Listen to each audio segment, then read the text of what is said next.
Bonsoir, mesdames et messieurs. Alexandre Baudouin et François Trépanier qui vous souhaitent la bienvenue à une autre édition de Sport Express. Salut François. Salut Alex. François commence à faire chaud un peu. Il était temps. Il était temps. Écoute, pas à peu près. Oh.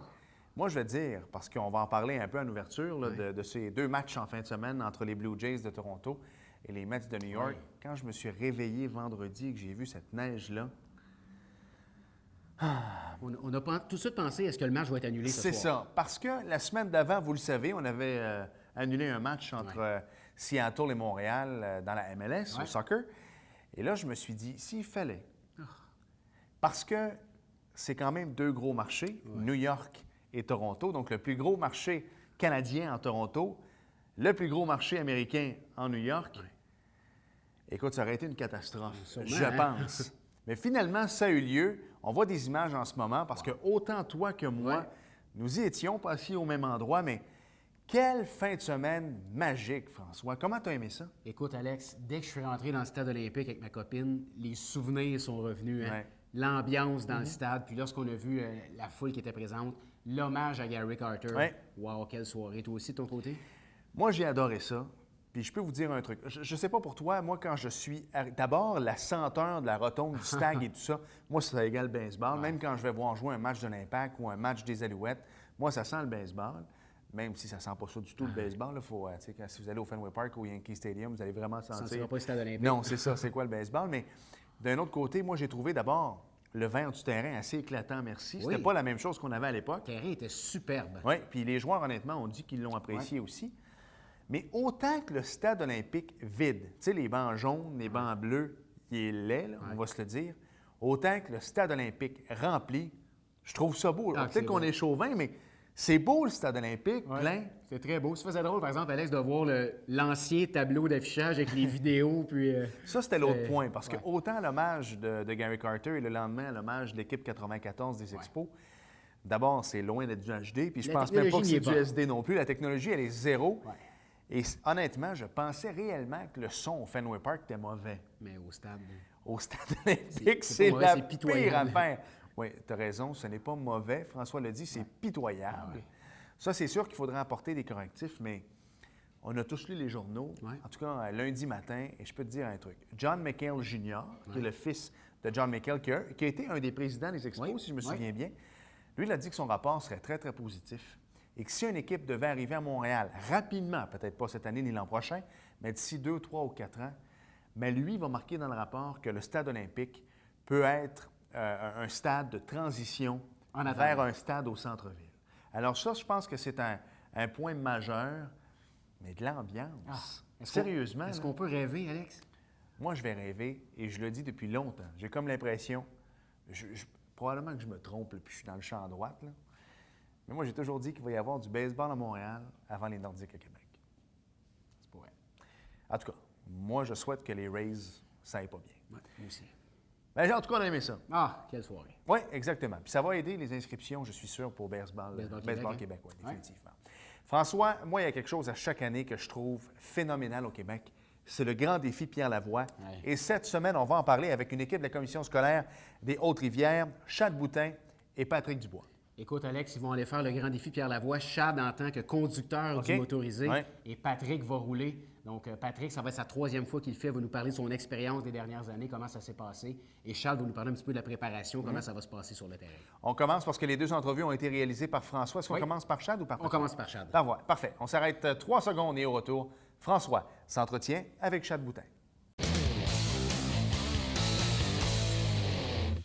C'est du 12 au 15 juin prochain qu'aura lieu le grand défi Pierre Lavoie et une équipe de la commission scolaire des Hautes-Rivières sera sur place avec, entre autres, le chauffeur de la caravane, Chad Boutin est avec nous. Salut, Chad. Salut, François, ça va bien? Ça va bien? Bienvenue à Sport Express. Merci, merci. Écoute, parle-nous un petit peu du défi Pierre Lavoie. La commission scolaire, vous allez être bien représentés. Une équipe de passionnés, 5 cyclistes plus toi. Oui.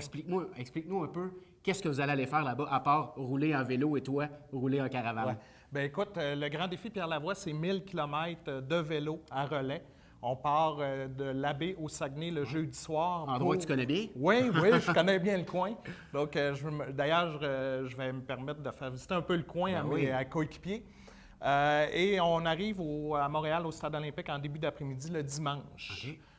Donc, les cyclistes roulent 1000 km à coup de 1 à 2 cyclistes par équipe à chacune des étapes, à l'exception de la boucle où là, tous les cyclistes vont être présents. Au départ également et vers la fin, tous les cyclistes embarquent. Donc, c'est un gros 1000 km formé de 5 personnes. Donc, on a des membres du personnel de la commission scolaire et des parents également. Patrick Dubois, qui est également là, président du comité de parents de la commission scolaire, qui l'a fait à 2 occasions. Patrick va être notre invité dans quelques instants, juste après toi. Oui, il va pouvoir vous parler plus de la partie de l'exploit des cyclistes. Il y a également John Patrick Huy, qui est enseignant à l'école Joseph-Amédée Bélanger. Jean-Pierre Béliveau, qui est directeur d'école à Joseph-Amédée Bélanger également. Pascal Pedneau, qui est un parent. Et Louis-Philippe Lessard, qui est également enseignant à l'école Joséphine d'Endurant. Évidemment, ces 5 personnes-là sont également des parents, membres du personnel et parents à l'intérieur de la commission scolaire. Donc, on est bien contents. L'objectif de la gang qui était là les 2 dernières années, c'est toujours de diffuser, de passer le message de Pierre Lavoie. Donc, les gens ont embarqué et on aura 50 personnes de la commission scolaire des Hautes-Rivières, encore une fois, des parents et des membres du personnel qui vont descendre à Québec pour faire l'étape le samedi matin qui s'appelle la boucle. Donc, très grande représentation de la commission scolaire des Hautes-Rivières pour le grand défi cette année. Oui, le défi, ça a pris beaucoup d'ampleur, puis c'est l'objectif en réalité, passer le message sur les saines habitudes, également ramasser des sous pour la recherche. Donc, Pierre Lavoie, il n'y a plus besoin de présentation, c'est tout un bonhomme, puis d'être capable de passer ce message-là dans notre commission scolaire. Donc, on est bien content de ça. Parlons-en un petit peu, Chad, des saines habitudes de vie. Tu es directeur d'école à Napoléon Bourassa. Ça a l'air de quoi présentement dans les écoles, là, l'éducation physique? Est-ce que c'est pris au sérieux par les jeunes? Parce que là, tout le monde parle, tout le monde est devant les jeux vidéo, le Xbox, l'ordinateur. Est-ce que les sports ont encore une place importante? Depuis quelques années, il y a eu du rajout au primaire en éducation physique. Ça a fait du bien. Et maintenant, depuis une couple d'années, avec le grand défi Pierre Lavoie, il est venu avec le défi Lève-toi et bouge, les cubes de matière grise. Plusieurs écoles participent et c'est tout un message qui est envoyé et qui passe dans les familles via les enfants. Et il a rajouté le côté plus intellectuel qui est aiguise ta matière grise maintenant à l'automne. Donc, on en parle à l'année. Il y a quand même un grand nombre d'écoles dans notre commission scolaire qui participent en ce moment pour le défi Lève-toi et bouge. Et les inscriptions ne sont pas terminées. On est à 26 écoles sur les 34-35 écoles primaires de la commission scolaire. Donc, l'engouement est là. L'engouement est là, les enfants aiment ça, le message est passé, c'est d'impliquer les parents, puis on veut parler d'activité physique, on veut que les jeunes bougent, parce qu'effectivement, ce qu'on remarque, avec l'Internet, avec les stations de jeu, c'est facile de ne pas bouger. Donc, de se le dire, puis d'en faire de l'activité physique, avec le grand défi Pierre Lavoie, on en parle, puis on met les gens en action. Charles, si on revient sur le grand tour, il va y avoir une équipe que tu as nommée tantôt qui va être sur place pour pédaler. Oui. Toi, ton rôle va être de rouler, de les suivre en caravane. Parlons un petit peu du rôle du chauffeur de la caravane. Patrick me disait que c'est quasiment aussi important que ceux qui roulent à vélo. Là. Bien, écoute, le rôle est différent. C'est sûr, c'est un rôle beaucoup moins athlétique.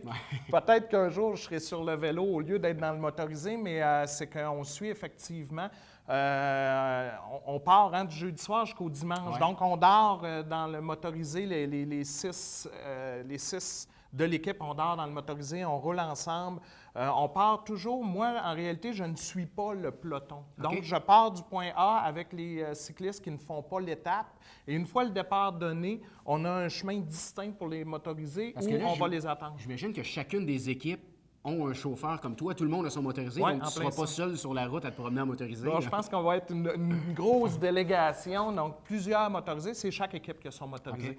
Donc, on se rend à la place d'arrivée. Là, on fait les changements au niveau de l'équipe et tout. Et j'ose croire, moi, c'est ma première expérience, mais c'est sûr que je vais avoir sans aucun doute un rôle de pivot un peu, parce que moi, je suis la personne qui va être avec les coéquipiers et qui va vivre le grand défi avec tout le monde qui vont arriver d'étapes, qui vont avoir vécu des choses, d'autres qui vont se préparer à partir de la nervosité, l'anxiété. Donc, j'ose croire qu'à l'intérieur de ça, je vais avoir un petit rôle aussi de personnes pivot. C'est des gens qui sont les cyclistes. On est vraiment une belle gang, puis on devrait avoir beaucoup de plaisir, beaucoup de plaisir.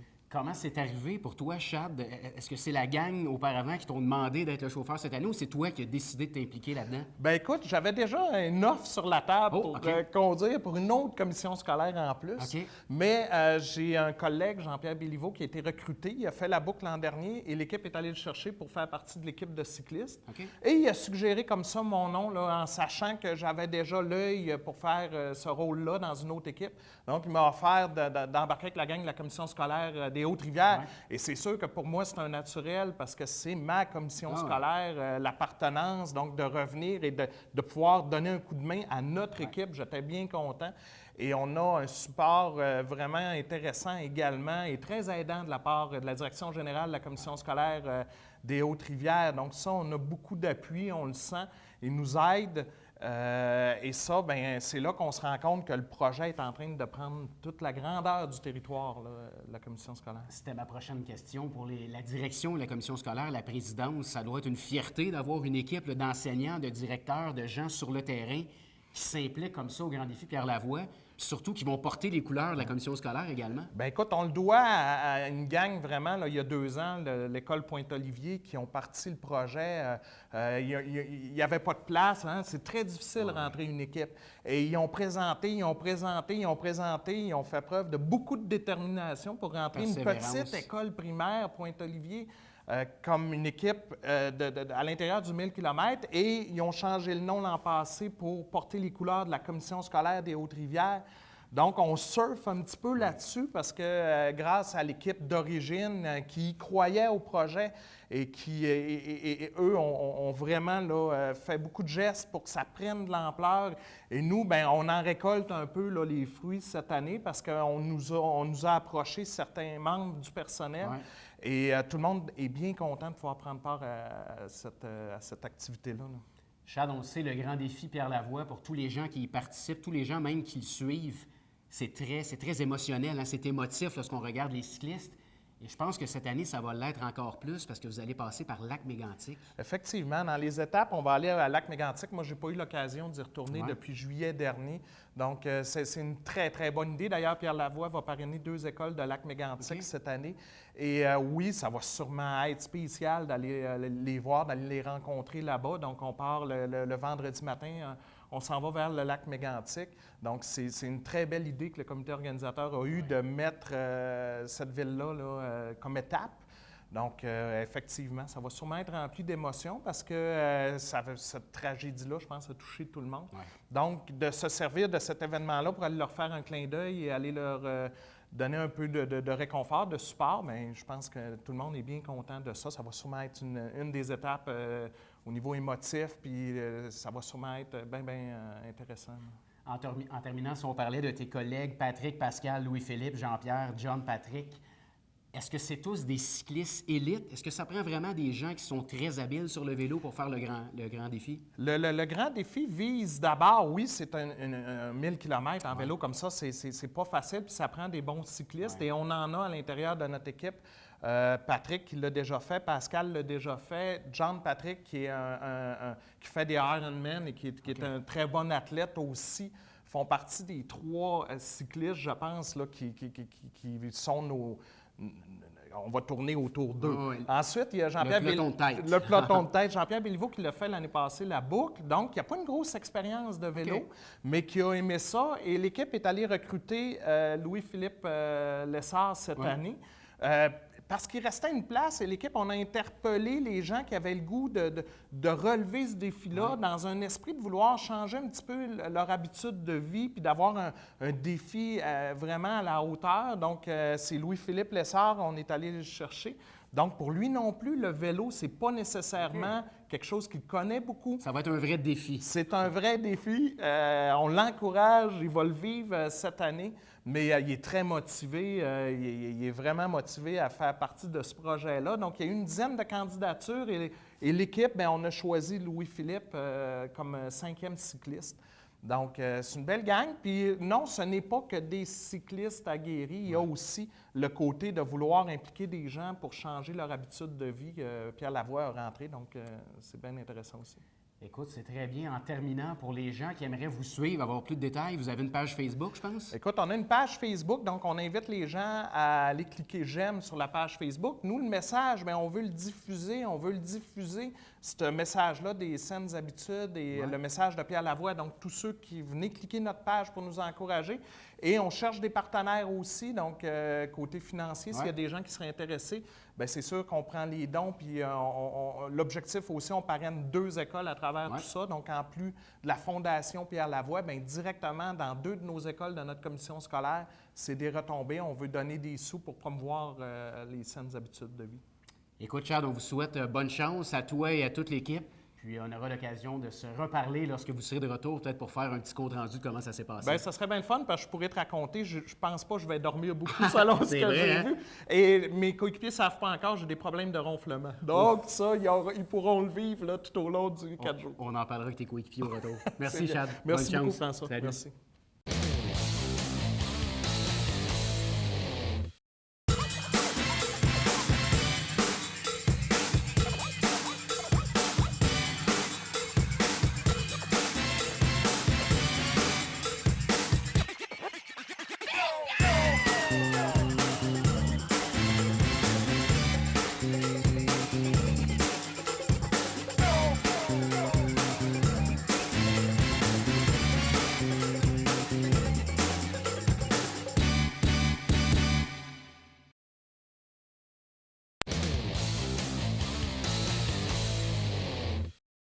On poursuit notre spécial Le Grand Défi Pierre Lavoie avec la gang de la Commission scolaire des Hautes-Rivières qui vont y participer. J'ai avec moi Patrick Dubois qui va être à sa 3e participation au Grand Défi Pierre Lavoie. Salut Patrick. Salut. Bienvenue à Sport Express. Merci beaucoup. Patrick, parle-nous un petit peu. Tu as été dans les instigateurs du projet il y a maintenant 3 ans. Dans le fond, ça va être la 3e année. Oui. Comment ça a parti? Comment avez-vous l'idée de vouloir participer au Grand Défi Pierre Lavoie? Le projet est venu de quelques parents puis d'enseignants de l'École Pointe-Olivier de Saint-Mathias. On avait participé aux 24 heures de Tremblant avec une équipe qui était formée de parents puis d'enseignants. On a eu la chance de rencontrer Pierre Lavoie aux 24 heures et puis on a eu échangé avec lui. En revenant Il faut le dire, hein, c'est une chance d'avoir la chance de rencontrer, de jaser avec Pierre Lavoie. Oui, puis c'est quelqu'un de très accessible. C'est quelqu'un qui... vraiment, le message est porté par cet homme. C'est assez impressionnant. Donc, on est revenu du 24 heures avec une idée qu'on a lancée comme ça, d'avoir une équipe école qui venait d'une petite école de Pointe-Olivier de Saint-Mathias. Donc, l'idée est venue de là. On a fait notre bout de chemin. On a intégré les élèves de l'école dans ce projet-là. Et on a eu le privilège du Grand Défi Pierre Lavoie de faire une place à l'école Pointe-Olivier. Donc, c'est parti, dans le fond, d'une petite école, d'une idée folle d'avoir une équipe aux 1000 km. Parce que Chad en a parlé lors de la première entrevue. Il y a eu beaucoup de persévérance de votre côté, là. Je vous dirais que oui, le mot persévérance, Grand Défi Pierre Lavoie, mais persévérance pour avoir l'équipe, effectivement, ça a été vraiment quelque chose. Et puis, quand on a eu l'annonce, je peux vous dire que tous les élèves avaient une fierté d'avoir une équipe qui était pour représenter les élèves au Grand Défi Pierre Lavoie. Patrick, tu as eu la chance de rouler. Toi, Chad va rouler, mais en motorisé. Ouais. Toi, tu l'as fait à vélo. Parle-nous un petit peu de l'expérience. Qu'est-ce que tu retiens là, des 2 dernières éditions? Bien, c'est tout un défi personnel. C'est un défi aussi athlétique de faire le Grand Défi Pierre Lavoie. C'est un dépassement de soi. Je pense que tout le monde, dans la formule du Grand Défi Pierre Lavoie, tout le monde trouve son compte au niveau des étapes. Il y a différents niveaux d'étapes, puis les différents niveaux au niveau de l'équipe également. C'est une expérience extraordinaire de rouler en groupe, de rouler pour une cause, de rouler dans des villes où les gens t'accueillent en plein milieu de la nuit, du monde sur le bord de la route en pyjama à 3 heures du matin, les accueils dans chacune des villes, c'est extraordinaire. Tu es porté par la foule tout au long des étapes. Des conditions climatiques pas toujours agréables non plus, hein? L'année passée, on y a goûté un petit peu avec l'arrivée à Chambly. On est parti de Granby sous un ciel nuageux. Ça n'a pas été très, très long, ça a été la pluie, le froid, le vent. Donc, quand on est arrivé à Chambly, on était quand même assez détrempés. Et puis, il fallait repartir pour Montréal. Ça a été une expérience un petit peu plus difficile. Patrick, Parlons un petit peu, qu'est-ce que ça demande comme préparation physique de faire le grand défi Pierre Lavoie? Est-ce que tu es un cycliste aguerri qui fait beaucoup de vélo, qui fait de la course à pied, qui s'entraîne? Est-ce que ça prend une grande préparation? Bien, comme je mentionnais, il y a différents niveaux d'étapes, donc ça peut être variable au niveau de la préparation. Tu t'improvises pas cycliste le 12 juin. Je pense que c'est pas juste, dans le fond, de dire que je me prépare pour faire le grand défi. Je pense que le mouvement est de changer nos habitudes de vie. Donc, ça doit devenir, dans le fond, un mode de vie. Donc, c'est sûr qu'il y a des périodes dans l'année où on s'entraîne un peu moins. Mais pour réaliser les étapes là, de niveau aguerri, ça prend quand même une bonne préparation. Ouais. On parle peut-être des étapes de 140 km avec des moyennes qui peuvent dépasser 30 km de moyenne. Donc, ça prend quand même une bonne préparation. Oui, si tu pouvais m'expliquer un petit peu, c'est parce que c'est important de le mentionner, il y a certaines étapes qui sont vraiment plus difficiles que d'autres. Hein? Là, tu me l'as expliqué un peu tantôt, ouais. Que ce soit pour la vitesse, le degré d'inclinaison. Peux-tu m'expliquer un petit peu? Bien, l'équipe, dans le fond, on divise les différentes étapes. Donc, il y a des étapes de 1 jusqu'à 3. Les catégories des étapes, c'est selon la distance, également le nombre le dénivelé okay. Au niveau des montées, des ascensions qu'il y a à faire, et la vitesse moyenne. Donc, chaque étape a une catégorie. Donc, de cette façon-là, l'équipe se distribue les étapes en fonction de sa préparation, de son niveau. Puis aussi, de se dépasser. Quelqu'un qui a le goût d'en faire un petit peu plus que ce qu'il fait régulièrement dans ses entraînements, bien, il y a une belle occasion, dans le fond, de pouvoir se dépasser avec le grand défi Pierre Lavoie. Parlons un petit peu du déroulement de cette année. Là, comment ça va se passer? On veut un peu les coulisses. Là. À quelle heure vous arrivez? À quelle heure vous partez? On veut les coulisses du grand défi là, pour l'équipe de la commission scolaire. Cette année, il y a un petit changement. Dans le fond, on va partir le jeudi soir, donc plutôt que le vendredi matin. Okay. Le fait qu'on passe par le lac Mégantic, puis également, il faut revenir à Québec pour la boucle, fait en sorte que cette année, on va partir un peu plus tôt, mais également parce qu'ils souhaitent qu'on puisse passer un petit peu plus de temps dans les différentes villes qui déploient beaucoup d'énergie okay. Pour accueillir les cyclistes. Donc, c'est un petit peu différent. Les coulisses de l'équipe, une gang super intéressante, oui. Bien motivée, une implication importante au niveau des écoles. On parle beaucoup du 1000 km, mais il y a tout ce qui entoure le 1000 km. Oui. Je pense que Chad, dans le fond, tantôt, il a bien décrit l'implication. Ça dépasse l'événement cycliste. C'est tout ce que, dans le fond, ces gens-là, on peut interpeller les différentes écoles, faire participer les jeunes. À la base, c'est un projet pour les jeunes de nos écoles. Donc, dans les coulisses présentement, c'est vraiment ce bout-là. C'est inciter les jeunes à bouger, les saines habitudes de vie. L'inscription au défi Lève-toi et bouge. On veut, notre objectif ultime, ce serait que l'ensemble des écoles de la commission scolaire participent. Donc, la totalité, 100% des écoles, l'objectif, c'est vraiment, on est là présentement là, comme groupe. Là.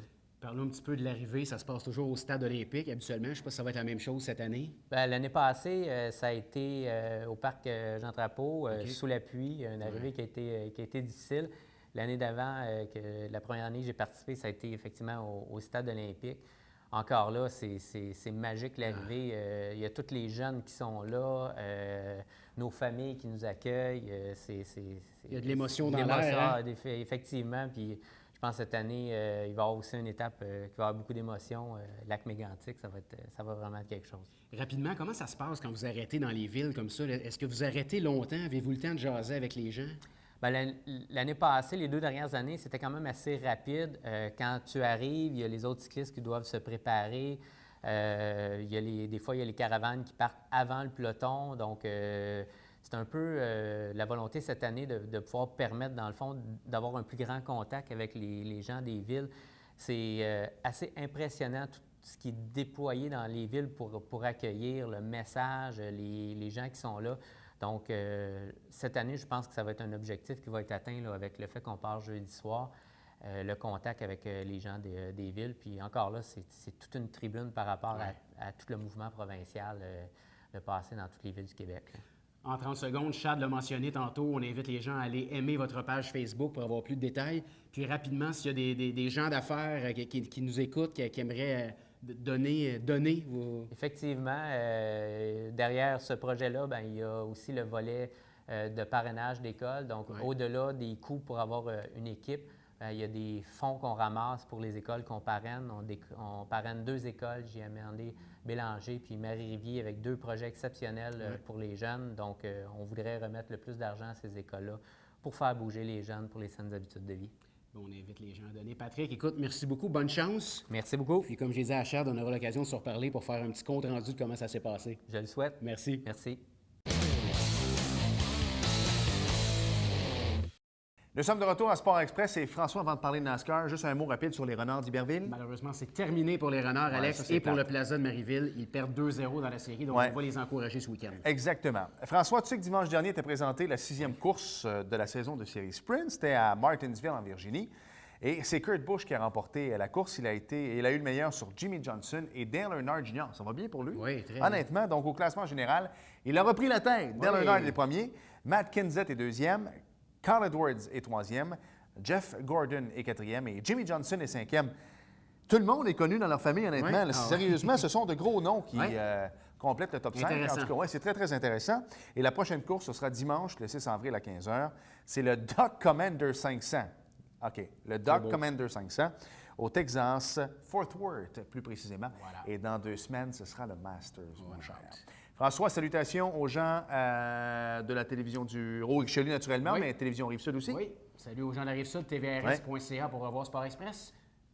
Et François, vas-y rapidement en terminant. Océane Boudéria, la fille de Christian Boudéria. Merci. Alexandre, merci beaucoup. Couleur des Dolphins. On t'embrasse. Et Dieu sait que moi, je porte mon chandail Dolphins pendant l'été, alors merci énormément. Merci François. Merci Alex. Merci à nos invités. Merci à vous d'avoir été là. Et à la semaine prochaine. On finit avec Tim Bozon. Oui, exactement. Beau retour, Tim Bozon, à son équipe junior. Tim Bozon!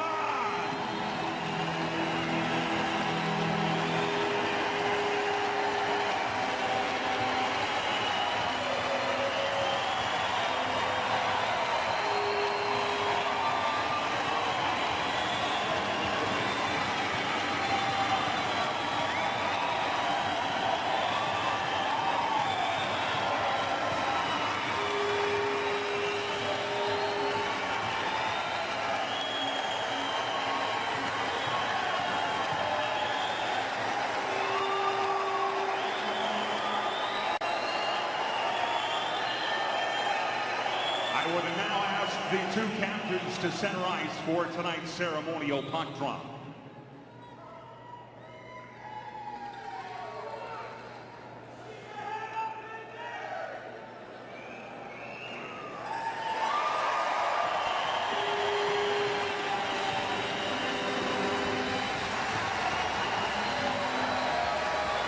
We wish to